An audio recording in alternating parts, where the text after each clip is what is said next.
សូមគោរពជំរាបសួរពុកម៉ែបងប្អូនដែលកំពុងតាមដានទស្សនាវីដេអូ Channel កង្កែប3ថ្ងៃនេះខ្ញុំមកបង្ហាញជូនពុកម៉ែបងប្អូនអំពីគុណសម្បត្តិរបស់បាសបាទនេះបាសពុកម៉ែបងប្អូនបាទអញ្ចឹងសូមឲ្យបានស្គាល់អំពីបាស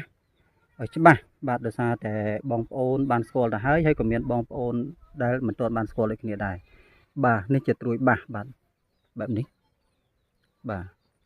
ស្លឹកបែបហ្នឹងត្រួយបាសបាទហើយនេះស្លឹកចាស់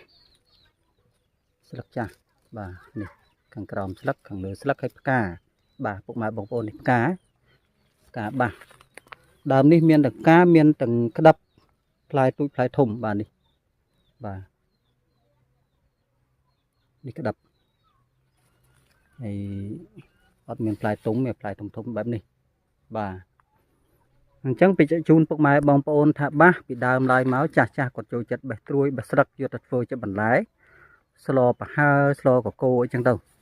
ដល់ពេលសម័យនេះអ្នកខ្លះគាត់យកមកធ្វើលក់ហើយគុណប្រយោជន៍បាសអ្នកខ្លះគាត់យកមកធ្វើជាថ្នាំដាំហូបទៅទៀតដាំទឹកហូបណាឧទាហរណ៍ថាឫសបាសដើមបាសហ្នឹងអ្នកខ្លះគាត់យកមកធ្វើជាថ្នាំជំនួយកម្លាំងបាទជំនួយកម្លាំងហើយជំនួយសុខភាពផ្លូវភេទប៉ុន្តែ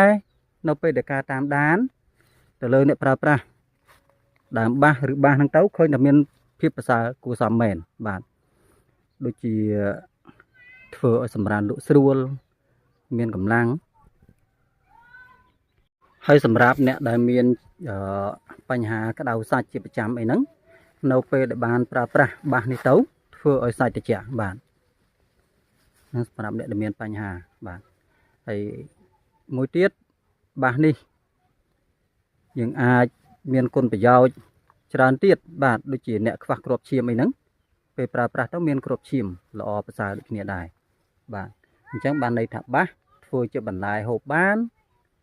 ធ្វើជាថ្នាំដាំទឹកស្ងោរហូបបានទៀតឬក៏ត្រាំស្រាហូបបានទៀតបាទហើយក៏សូមជម្រាបជូនពុកម៉ែបងប្អូនផងដែរថាបើសិនជាពុកម៉ែបងប្អូនចង់ប្រើប្រាស់នៅថ្នាំខ្មែរបុរាណផ្សេងសូមទាក់ទងមកខ្ញុំបាទតាមលេខទូរស័ព្ទ097 31 13 046 069 30 21 88ឬក៏អាចចូលមកកាន់ Facebook ឆៃលីនិង Page គ្រូសេងថ្នាំឆ្នាំងឬក៏តាក់ទងតាម Telegram តាមរយៈលេខ097 31 13 046ដែលមានឈ្មោះថាគ្រូសេងថ្នាំឆ្នាំងដូចគ្នា